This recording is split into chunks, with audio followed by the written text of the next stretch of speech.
राती को नींद न आवे,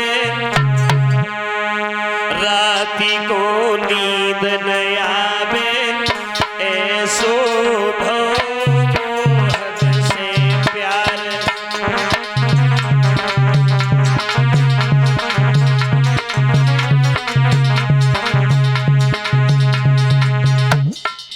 गोपियां भगवान कृष्ण के प्रेम में जो दीवानी थी, भगवान कन्हैया के वृंदावन से मथुरा चले जाने के बाद वो ब्रज की बालाएं आपस में वार्तालाप करती हैं। राती को नींद न आवे, राती को नींद न आवे, ऐसो भव हद से प्यार।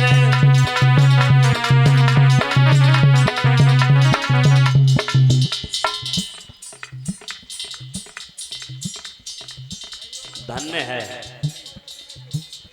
कथा भागवत में अगर कीर्तन की कहो तो बड़ी शर्म लगती है। काऊ के घरे अगर न कटोरो हो, तेल ताई हो, तब देखो झटका। तब मन में जाए आते कि पहलो नंबर हमारो ही रहे हैं। देखिए, जो गीत आप गाया करती हैं, हमें उनसे कोई एलर्जी, कोई मुसीबत, कोई परेशानी नहीं है, अच्छी बात है। लेकिन एक कवि ये कहता है, जिस भजन में प्रभु का नाम न हो, उस भजन को गाना ना चाहिए। जिस जगह पे आदर भाव न हो, उस जगह पे जाना ना चाहिए।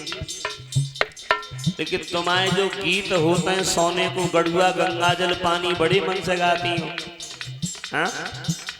भगवान की कथा में कीर्तन का बड़ा महत्व होता है। और देखिए, ज्यादा कुछ नहीं बताऊंगा, समय थोड़ा मिला है, क्योंकि अब सब बातें तो 7 दिन की कथा जब पूरी होती है तब हो पाती है। एक दिन में क्या क्या हो जाएगा। मैं इतना कहूंगा, जो भक्त भगवान के दरबार में बैठ के भगवान के नाम पे ताली नहीं बजाते, जो लोग भगवान के दरबार में बैठ के भगवान के कीर्तन में ताली नहीं बजाते, फिर वो दूसरे जन्म में ताली बजाने के लायक नहीं रहते। आपने कुछ लोगों को देखा होगा, उनके ऐसे हाथ होते हैं, ऐसे हाथ देखे होंगे आपने। किसी का एक होता है तो किसी के दोनों होते हैं। ऐसा क्यों होता है? मैंने ये सोचा, हो सकता है इन्होंने पहले कीर्तन नहीं बोला होगा ताली बजाते, इसलिए ताली बजाने के लायक नहीं रहे।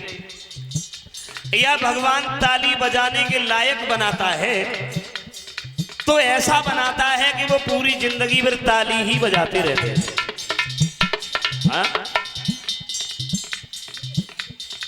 जो भक्त भगवान के नाम पे कीर्तन नहीं बोलते हैं, आपने एक चीज और देखी होगी, कुछ लोग ऐसे होते हैं, माफ करें किसी की बुराई नहीं कर रहे, अगर यहाँ पर कोई बैठा हो तो बुरा ना माने। जैसे आपने कुछ देखा होगा कि कुछ लोग होते हैं जो बिल्कुल बोल नहीं पाते हैं, जिन्हें हम लोग कहते हैं ये गूंगा है, जो बिल्कुल नहीं बोल पाता है, उसे हम गूंगा कहते हैं। और कुछ लोग ऐसे होते हैं कि बोलते तो हैं लेकिन बीच ही बीच में लटक जाते हैं।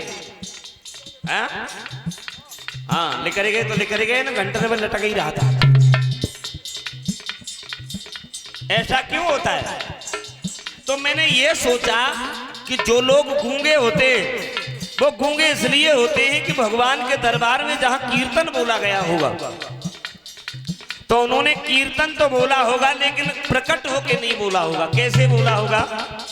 जैसे मान लीजिए मैंने भी कीर्तन बुलवाया, इस कीर्तन को ही ले लीजिए आप, बोला होगा कैसे?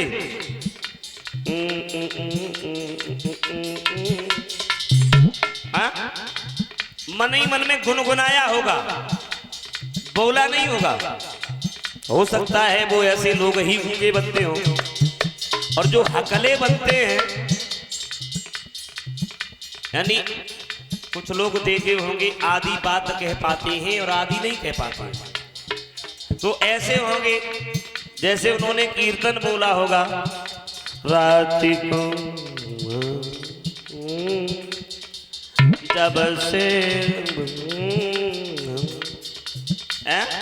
आधा बोला होगा आधा नहीं बोला होगा, तो ऐसे लोगों की गाड़ी फिर स्लिप मार जाती है, चूड़ी स्लिप हो जाती है। तो देखिए आप सभी भक्त अच्छे हैं, ऐसा कोई नहीं होगा। और मैं ये आशा करूंगा, कामना करूंगा कि यहाँ अभी हम बोलने के लायक हैं तो बोल लेते हैं। भगवान ने हाथ दिए हैं तो उनके नाम पर थोड़ी देर ताली बजा लेते हैं। कौन सी मुसीबत है भाई, कोई पैसा तो लग नहीं रहा है, कोई किराया तो लग नहीं रहा है, तो कोई मुसीबत भी नहीं है, तो बोल लेते हैं धीरे धीरे। रात को नींद नहीं आवे, रात को नींद नहीं आवे, ऐसो भव से प्यार।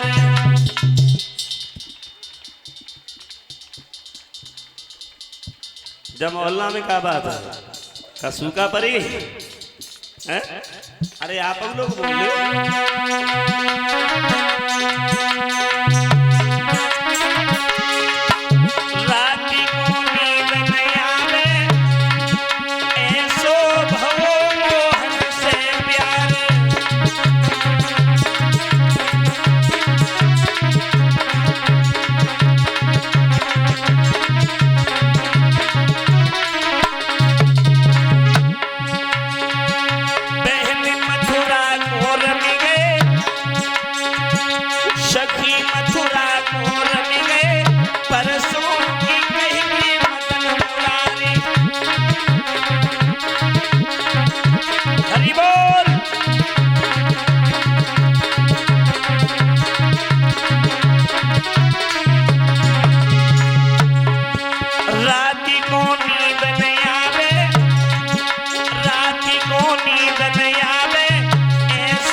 आइए थोड़ा और भगवान की कथा में आगे बढ़ते हैं।